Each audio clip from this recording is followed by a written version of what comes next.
Right. Last class I have stopped with the classification of hydroelectric power plants among in four ways.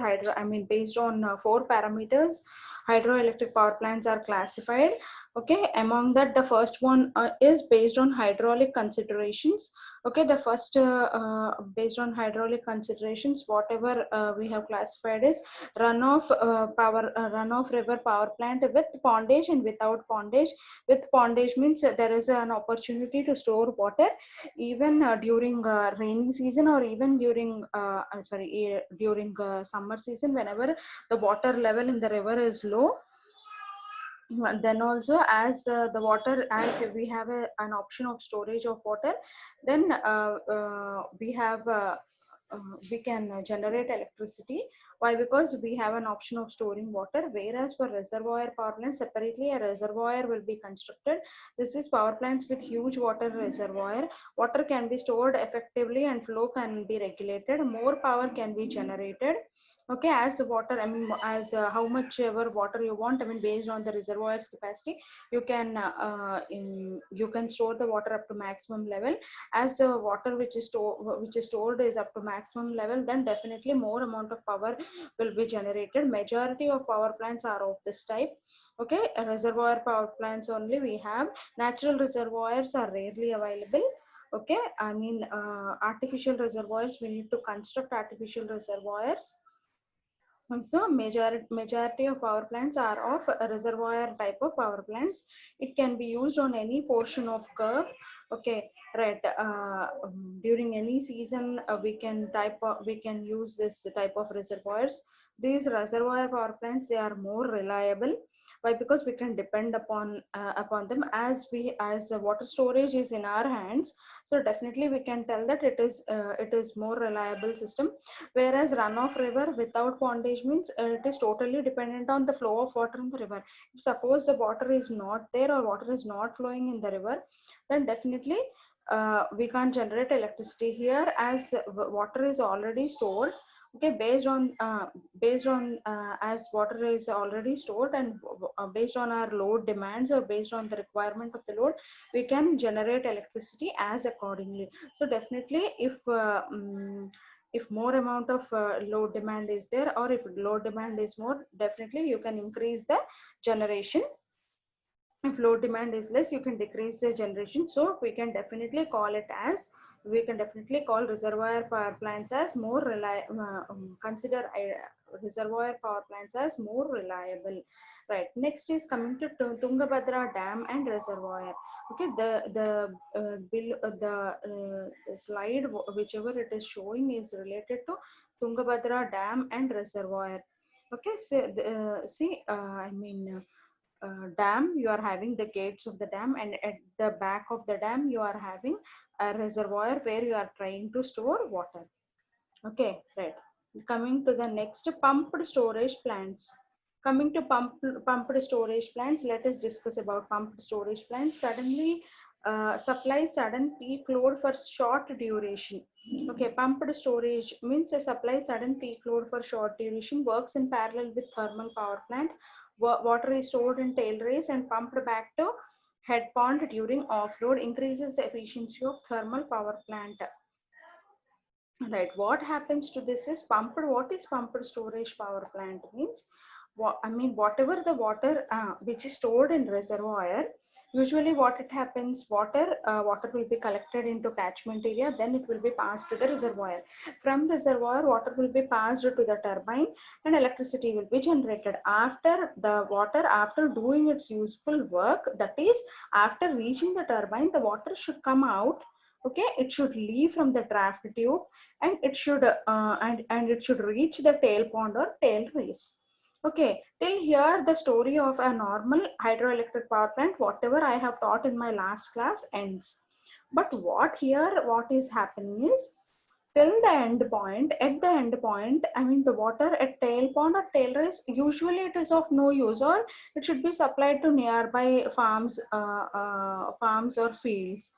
Okay, if you are having an option, if suppose there is an option that this tail pond, the water in the tail pond or tail race, if you are able to pump this water back to the reservoir, then definitely it will be of more use. Why? Because your reservoir will get renewed with this water again, and again you can generate the electricity with the same water. I mean, no need to get fresh water all the time. Okay, as you are pumping this water back to back to the reservoir, so the same water is getting used, and we are getting electricity. I mean, more amount of electricity is getting generated from the same amount of the water. So this type of plants, I mean, in which the water from the tail race or tail pond is pumped back to the reservoir, these type of plants are called as pumped storage plants. Supplies sudden peak load for short duration. They pumped storage plant supplies peak load for short duration. Even they can be used, or they can be I mean, they can be switched on during peak load conditions also, and they can, I mean, they supply sudden peak load for short durations also. They work in parallel with thermal power plant. So pumped storage power plants work in parallel with thermal power plant. I mean, they can be used as base load power plants along with thermal power plant also. You can use them. Water stored in tail race pond and pumped back to the head pond during offload. During offload means whenever during night times, or after 8 or 9 o'clock. Usually what happens, more amount of load will not be there. Hardly consider a house or consider an industry. Usually industries also, even industries work at 24 hours also. During night time, huge machinery or more amount of electrical equipment will not work. So usually during nights, the nights, I mean, you can consider it as offload period. As you are considering it as offload period during night times, even in our house also, hardly we have one fan and we have a small bulb, I mean, for some emergency need. Okay, as whatever the load which we are using during night times, it is very less. What happens is, I mean, as it is like offload period, at that time it will be, I mean, it will be I mean, a good opportunity for this water in tail pond or tail race to pump back to the uh, reservoir. So during offload period, this water will be sent back, so that, I mean, power generation will not get affected, and the load demand also, I mean, the load also will not get suffered. So they will plan such that during offload period, this water will be sent back to pumped storage plant. Okay, it increases the efficiency of thermal power plant also. It increases the efficiency of thermal power plant. Okay, so this is about pumped storage power plant. It increases the efficiency of thermal power plant means, I mean, if suppose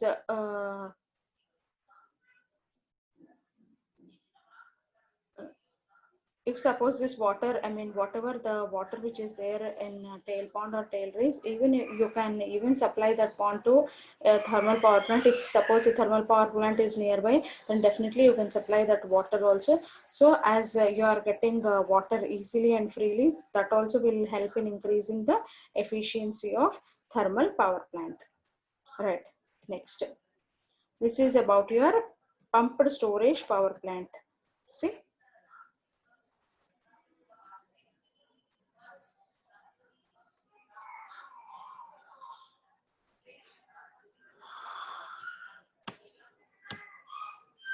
See, you are having reservoir at the top. On the right hand side top, you are having reservoir. After that, you are having intake.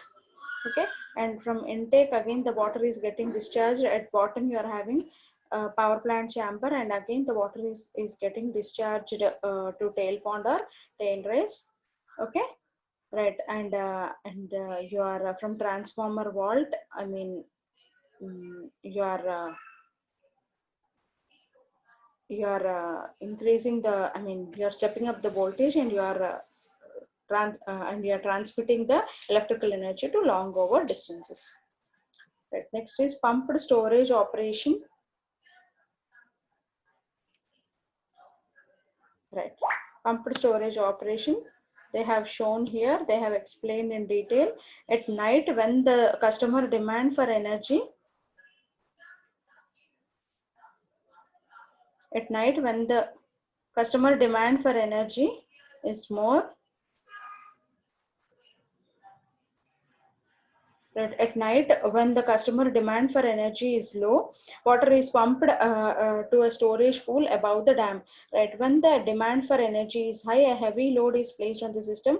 Water is allowed to flow back through the turbine generators. Okay, by using turbine generators, by using the same turbines, water is when the demand is high, the heavy load is placed on the system and water is allowed to flow back through turbine generators. Normally electricity is generated during night time and the water is pumped back to a storage pool above the dam, or it is pumped back to the reservoir. Next is based on the availability of head. The first classification, classification of hydroelectric power plants. On the first factor, how we have classified hydroelectric power plants is classification based on hydraulic considerations. Okay, runoff river without pondage, runoff river with pondage, pumped storage power plants. Second is based on availability of water head.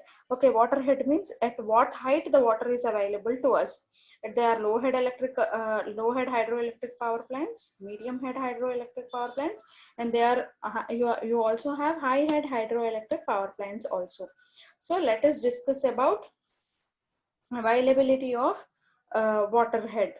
Based on availability of water head, what are the power plants which are available? Let us discuss. Coming to low head hydroelectric power plants, head of water available is below 30 meters, means water from the cloud till the surface of the reservoir. I mean, if this head is below 30 meters, then you call it as low head power plants. Okay, here power generated is also low. Okay, see, this is a low head power plant which they are showing. Okay, here you can observe. See, head of water available is below 30 meters. Power generated is low. Right. See here, from this reservoir or from the catchment area, whichever is backside. Okay,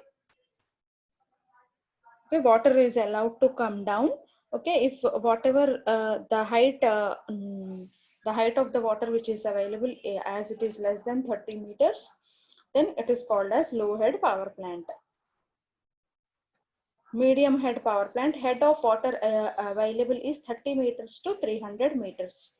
Okay, power generated is of moderate level. 4-bay serves the purpose of the surge tank.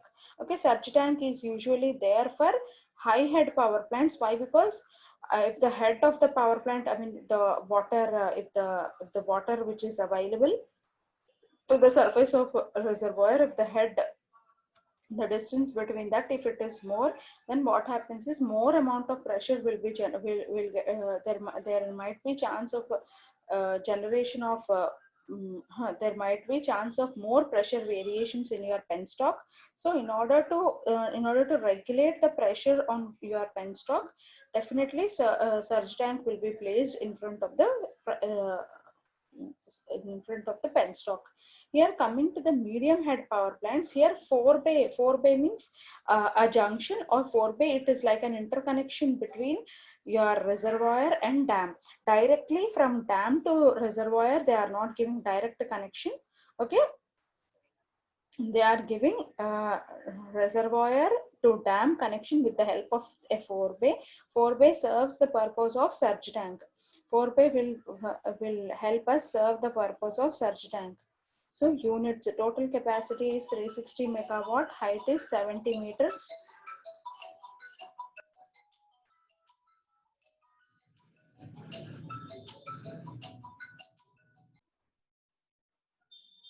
Right, coming to medium head power plants, this is in Orissa. This is a power plant which is in Orissa. It is a medium head power plant.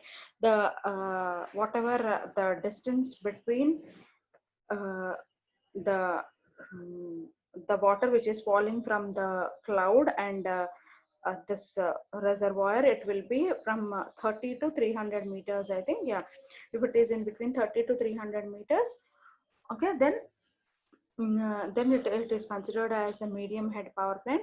Okay, coming to high head power plant, head of the water available is above 300 meters, means you have more head, that is more distance is there I mean, you have a larger distance between the surface of the between water and the surface, between the water which is there on the reservoir. Sorry, there will be a greater distance, and there will be a greater gap between the rainfall, the cloud from which the rainfall is coming, and from the surface of the reservoir. Right, head of the water available is above 300 meters. Okay, till 300 meters it comes under medium head power plants. If it is above 300 meters, it is called as high head power plant. A dam will provide the required head. I mean, our turbine, how it will rotate, that amount of head will be provided by the dam. Dam will be constructed, I mean, according to the requirements of the turbine. I mean, at how much height, if the water is there, for that height only turbine rotates. I mean, there will be minimum head for which the turbine will rotate. Whenever the water reaches that minimal height of the dam, then only they will start production of electrical energy. Okay, right. Next, more capital cost is required. Here for high head hydroelectric power plant, you require more capital cost. Okay, you can generate power even in dry season. Right, as you are able to store water properly in reservoir like that. So dam will, I mean, in reservoir and dam, as you are storing water up to a particular height. Okay, so you can generate electrical energy in any season. Here, what you require is more capital or more installation cost is required, because the construction of dam is a huge thing and it takes a lot of time, and you need lot of effort and lot of expenditure also. Also should have to be put in. Right, coming to Srisailam, high masonry dam of straight gravity type. Okay, this is high masonry type dam. See, whatever the water which is available in the reservoir, I mean, if the height of the rainfall and the height on the surface of the water on the surface of the reservoir, if it is above 300 meters, then it will come to high head power plant. And our Srisailam dam is one of the example for this high masonry dam of straight gravity type. Right. Classification of hydroelectric power plants based on load or duty. There are two types of hydroelectric power plants based on the load or duty. Hydroelectric power plants are classified as two types. First is base load power plant. Second is peak load power plant. Okay, based on load means how the load will be there. Like if the load is there throughout the day, if the power plant is supplying the load which is there throughout the day, then it is called as base load power plant. If during morning 6 to 8, like during the peak hours where the electricity requirement will be more, if at that time only if that power plant is getting switched on, then it is called as peak load power plant. So these are the two types of power plants which are classified based on the load or duty which the power plant is doing. The plant which supplies on base portion of the load curve, if you are taking a load curve, okay, the plant which is supplying the load on base portion of the load curve is called as base load power plant. They work on constant load. Like I mean, during the daytime you have a constant load, like some 100 houses, okay, or some industry. Okay, base load power plant means per day the electricity consumption will be some 200 units. So that will be a base load. So that 200 units will be definitely supplied by that base load power plant. Usually our thermal and nuclear power plants will serve the purpose of base load power plants. Next is load factor is high. Load factor, again we will study in PS2 or PS3, we will study about load factor. Here load factor for base load power plant will be high. Right. Load factor also for this base load power plant is high. Next is base load plants and runoff river power plants without pondage and reservoir plants. Right.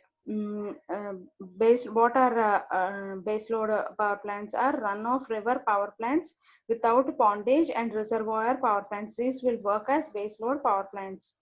Okay, unit cost of generation is low. Unit cost of generation will be low. Why? Because throughout the day they operate, and this is continuous load. I mean, whether whatever may be the surges, I mean, this load will be there throughout the year, whatever may be the conditions. I mean, this base load power plant needs to satisfy or needs to generate this much amount of electricity per day. So the unit cost of generation is also low for base load power plants.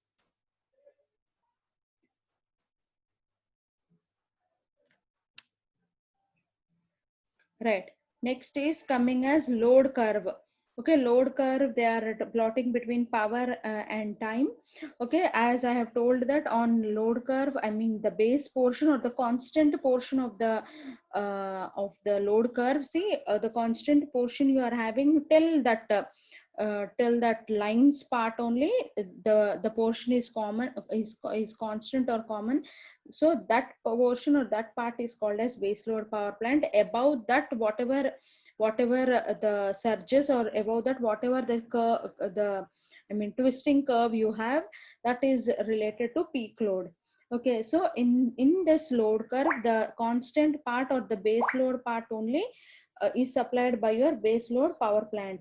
Right, coming to peak load power plant. Peak load power plant also, let us discuss the plants which supply the peak load on the load curve. On the load curve, whatever the peak load which is there, I mean whatever the changes or whatever the twisting of the curve which is there, that is supplied by your peak load power plant. Peak load power plants means usually hydroelectric power stations.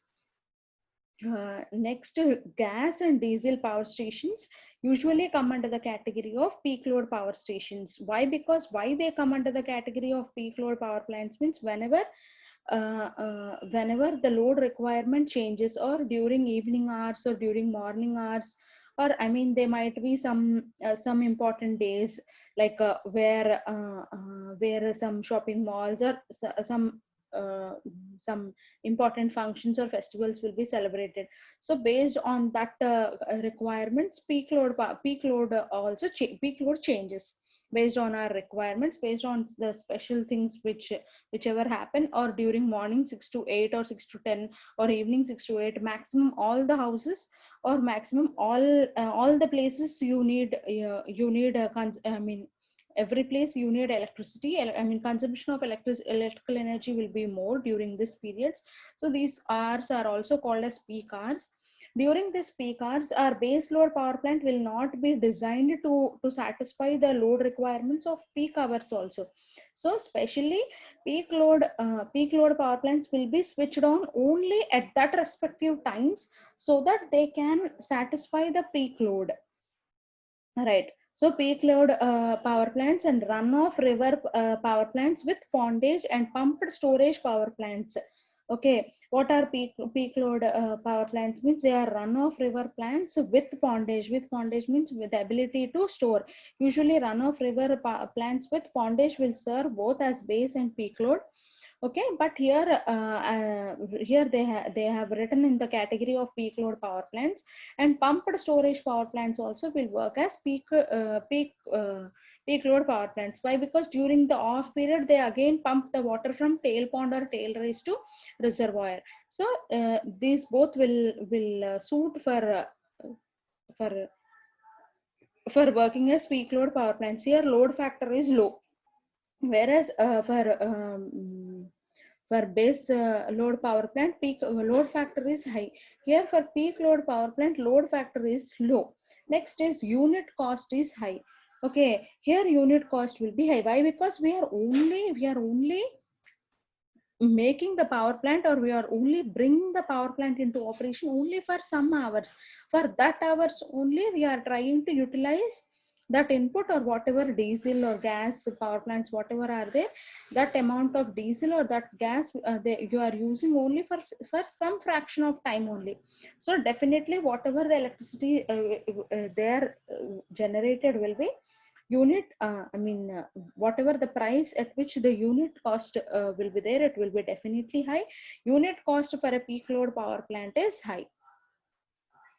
Next is classification of hydroelectric plants. The fourth category on which, or the fourth property on based on which we classify hydroelectric power plants are based on location. Okay, how where the power plant is, that also matters. Okay, right. The power plant based on the location is classified as, based on the location, how we are classifying the power plants means, they are classified as indoor power plants, they are classified as outdoor power plants, they are classified as semi outdoor power plants, they are also classified as underground type of power plants. Right. Coming to indoor power plants means, indoor type means nothing will be placed in atmosphere, like everything will be placed inside the doors, or the total, I mean a big a huge power plant will be constructed, and nothing will come under, I mean nothing will be left free into atmosphere.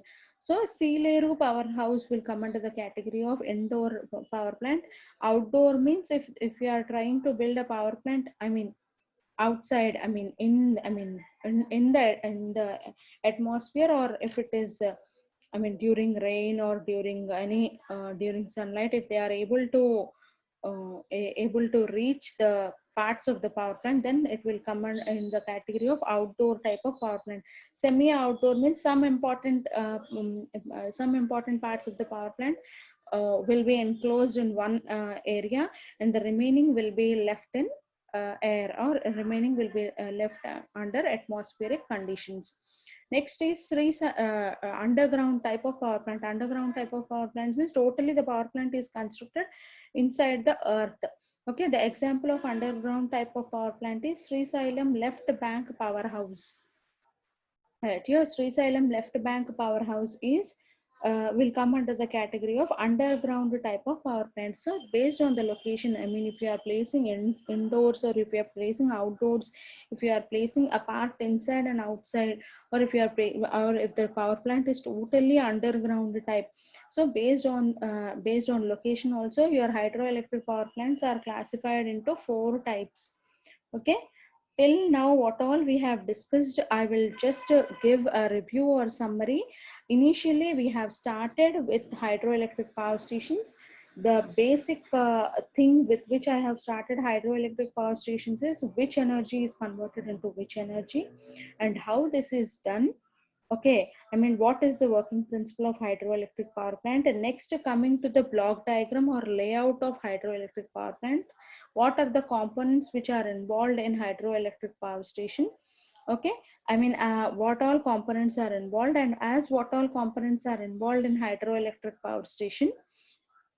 Okay, the importance of each and every component I have mentioned. Okay, right, starting from, I think the first component whichever I have told about is catchment area or reservoir. Along with that, all the remaining parts, reservoir, dam, okay, surge tank, forebay, next to penstocks, next is turbine, anchor blocks for support, next is a powerhouse, and next is about a tail pond or a tail race, next a draft tube, next trash racks. I think almost all the components of power plants I have considered, I have covered, and I have tried to explain in detail. Okay, after this I have showed the layout of a hydroelectric power station, how it will be there. After that, mm, we have studied about some more definitions, or we have studied about how to calculate, how to estimate the discharge, the discharge of water, which is in meter cube per second with respect to time. How much amount of water is discharged within a day, or within a month, or within an year. If you want to calculate for some 5 years, how we calculate, I mean uh, we have we have learned about hydrological cycle, what is happening in hydrological cycle, what are the terms which are related to hydrological cycle, like what terms are related to hydrological cycle means, uh, evaporation, precipitation, runoff. Okay, these all are related to hydrological cycle. And after that, um After that, what all I have discussed is classification of hydroelectric power plants. On 4 factors we are trying to classify hydroelectric power plants. First is based on hydraulic considerations. The second thing which we have tried to discuss about hydroelectric power plants is based on based on hydraulic considerations. It is based on load requirements, I mean base load and peak load, based on head. Okay, based on head is high head, low head and medium head. And another is based on location. Based on location means indoor, outdoor, semi outdoor. This is all I have tried to discuss. Okay, so this, I mean, just in last class what we have discussed is based on hydraulic considerations, based on water head, based on load or duty, based on location of powerhouse. These all based on these all things we have tried to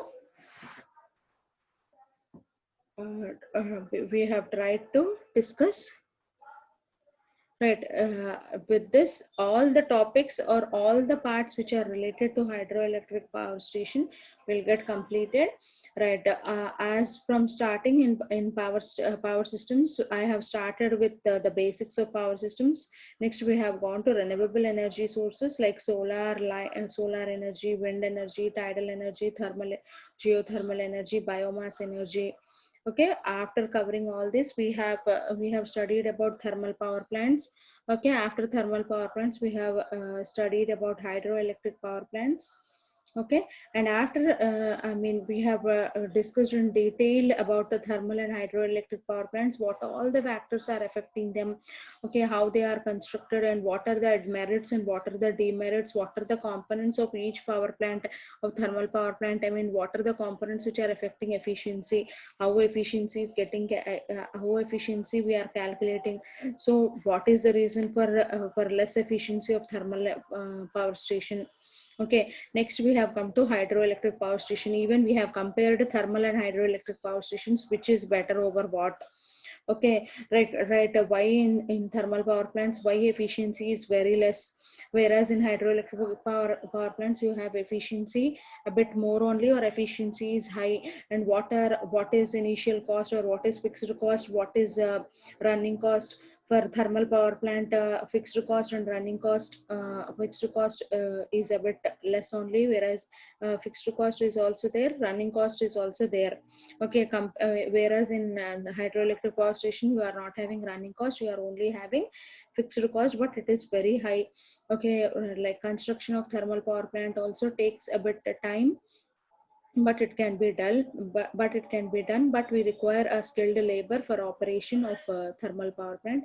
Whereas hydroelectric power plant, we don't require skilled labor. I mean, with the minimum staff, I mean staff with I mean minimal staff, even not highly skilled labor is also not required. And next thing for this is it I mean, lot of effort should be put in, and many people, I mean, huge amount of money should be invested for hydroelectric power station. Next, I mean, at what places hydroelectric power station will be preferred to install, and at what places thermal power plant should be installed. And I mean, thermal power plant, what are the disadvantages of thermal power plant? Like it is causing many types of pollution. Thermal power plant is because of thermal power station, we are facing many types of, I mean, we need to face many types of pollution, like ground pollution, air pollution, water pollution. Okay, we are facing more types of harmful effects also because of thermal power plants. Whereas for hydroelectric power plants, I mean, we don't have any type of pollution or any type of harmful gas emissions. Everything is not there. Okay, right. While installing, what all should be considered. And next, what are the merits and what are the demerits of both the power plants also we have discussed in detail. And after that, I mean, some parameters about hydroelectric power station, how a hydrograph will be plotted. I mean, why a hydrograph? Hydrology is study of water which is there over the surface of the earth or under the earth. I mean, hydrology is a study about that. Not only that, hydrograph, what is hydrograph? We are trying to plot a discharge with respect to time. Okay, next we have studied about a flow duration curve, mass curve. Okay, right. These two curves also play an important role. According to percentage of time, how much amount of water is getting. How much amount of water is getting discharged, and even we have a plot uh, of a volume of water with respect to time also. Okay, these were all the plots which I have discussed till now. Next, based on hydraulic considerations, sorry, based on this hydroelectric classification of hydroelectric power plants also I have done, based on head, based on load or duty, based on location of power plant, based on hydraulic considerations. Okay, we have discussed in detail regarding hydroelectric power station till now. Right, and next is I want to almost stop this session, but just before ending this session, I want to give an introduction about nuclear power plants. Right, why we are going for nuclear energy, uh, um, why we are installing or why we are constructing nuclear power plants. Just we will have an overview. See, whatever maybe, um, the demand for electrical energy will never end up. Okay, it will increase and increase day by day, but you will never decrease the usage of electrical energy. Always the usage of electrical energy increases and increases throughout the period. Okay, so in order to satisfy the increasing demand of this electrical energy which is present, so what we need to do, what precautions we need to take. Okay, how we need to act according, as we need to act accordingly. If suppose the need is more but the supply is less, then we cannot satisfy. See, how the technology is getting improved is, even for smaller and smaller applications we require electrical energy. The point from the second, the time, or the second, or the moment from the moment from the moment we open our eyes in the morning till the time we go to bed, we maximum, or the major energy which we utilize is our electrical energy only. So we have more and more demand for electrical energy. So in order to satisfy this increasing demand of electrical energy, even in household or even in industrial applications, okay, whatever may be, that we need to satisfy the load demands. So in order to satisfy it, whatever the available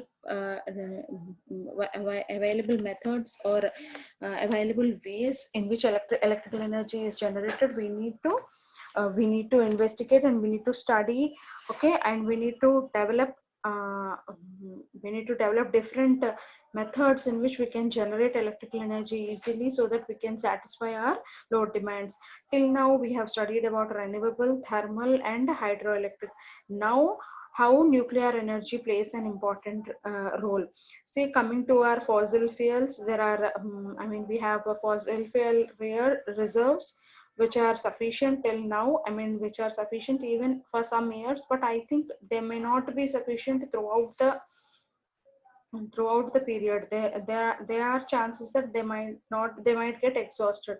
So based on the nuclear reserves whichever are available, so we are trying to use nuclear energy also to generate electrical energy as output. Okay, so as we are trying to generate electrical energy as output, so for this, we are planning to use nuclear energy for this purpose. So, and coming to the highlights regarding nuclear energy reserves are also, in a good quantity in our country. And if we plan to convert nuclear energy into electrical energy, that will also be a very good idea and a um, very successful method. So we have tried to plant, or we have tried to install nuclear power plants also. So let us discuss what is nuclear energy. Okay, and how this nuclear energy is helpful for us. Next, the point which is related to nuclear energy I want to tell is, nuclear power plants also will serve as the purpose of thermal power plants. Okay, they can also act as base load power plants. Why? Because it is not like seasonal. I mean, if it is winter, or if that year proper rainfall comes only, then water will be stored for hydroelectric power station for generation of electricity throughout the year. But here for a thermal or for a nuclear power plant, it is not the problem. If you are having the raw material, or if you are having the fuel available in your power plant, if you are able to store proper amount of fuel which is utilized for one complete year, then happily you can go ahead with generation of electrical energy from nuclear energy.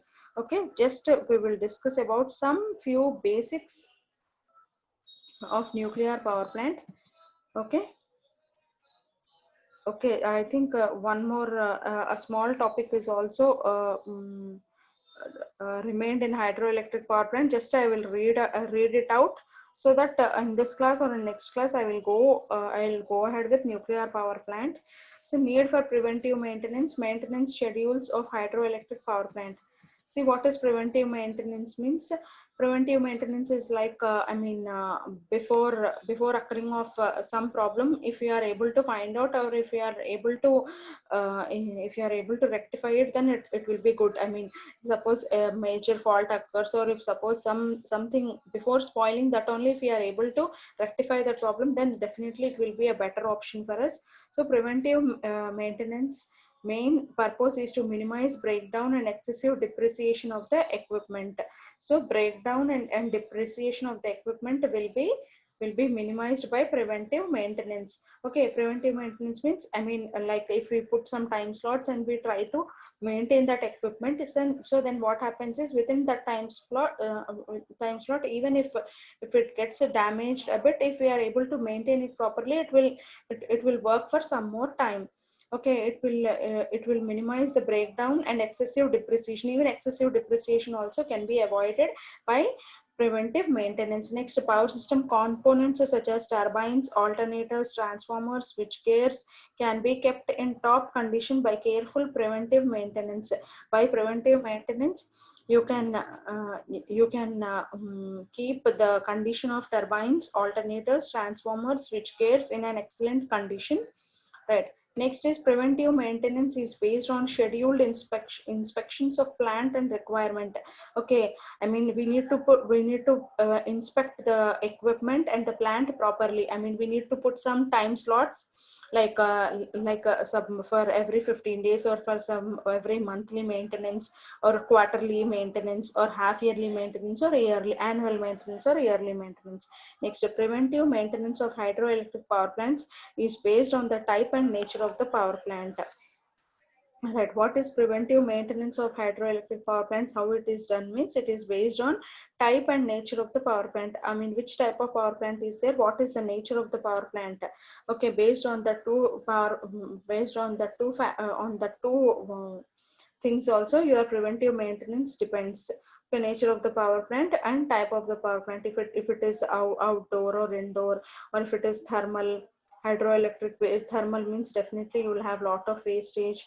Okay, more number of components are there in power plant, so definitely it takes a bit more time for this preventive maintenance. Next is schedule of preventive maintenance. This is the schedule of preventive maintenance, which I have already told. It is like monthly maintenance, quarterly, half yearly, and yearly maintenance. If these are executed, or if this maintenance is done perfectly, then definitely major amount of faults, okay, will be recognized, and you will be able to sort out many complex problems, so that the system will not get shut down, or your power plant will not get breakdown. Okay, right. This is monthly inspection and maintenance. What all you do in monthly inspection means, turbine cover parts such as drainage holes, leakage unit, servo motor connections, turbine shaft and cover, oil pumps, operating rings of the turbine. Next is guide vane mechanism, means on the topmost portion, what all the parts are there, that you will try to maintain during I mean, whatever the holes are there, motor connections, okay, connection might get loose, or if there is any problem with some wire or like that. What is turbine shaft and cover? Okay, oil pump, operating rings of the turbine, how they are rotating. Okay, is there any, applying oil and grease to them? Like that, small things will be done. Guide vane mechanism. Which is quarterly maintenance. Quarterly maintenance means it will be a bit tougher than monthly maintenance. You will try to check the motors now. Okay, governor oil system, servo motor, feedback system. Okay, how the feedback is given. Okay, right, ejector cabinet, everything will be tested in quarterly maintenance. Half yearly maintenance means it will be a bit tougher than quarterly maintenance. You need to you try to maintain gauges and governor mechanism. Grease pipes. Grease means, I mean, whatever the pipes which are connected, or whatever the inflow and outflow pipes, whatever they are there, you try to apply grease to that pipes, so that, I mean, whatever the rust or mm, whatever will be there on the top of the pipes, it will be eliminated. Grease pipes for guide vanes and guide bearings. Okay, grease, oil, I mean, this all will be applied in order to operate the particular parts of the parts of the power plant work properly. Right, next is coming to yearly maintenance. Means yearly maintenance means, obviously, you have much more to do with yearly maintenance. Runner blades checked for cavities. Runner blades should be checked, cracks and wearing out. Turbine auxiliaries such as turbine guide bearings, oil pressure tank, turbine instruments, scroll casing, runner with guide vanes, emergency slide valve, pit liner, draft tube. Okay, like a major and huge parts will be checked or will be maintained during yearly maintenance. Why? Because as it is yearly maintenance, almost all the components of the power plant should be checked for that year. So these are the remaining parts which were left over in quarterly, half yearly and monthly maintenance. So they will check, they will try to do its repair in yearly maintenance. Next is alternator maintenance and inspection. Right. Next, in the next class, we will start with nuclear power plant, and I will explain in detail about nuclear power plants from starting to end. So, I mean, thank you for having patience with this. I will end hydroelectric power plant, and even before, I mean, few words before the few sentences about hydroelectric power plant, I have told some introduction to nuclear power plants also. In next class, we will start with the basics of nuclear power plant. We will deal with each and every part of nuclear power plant in detail. Okay, thank you so much.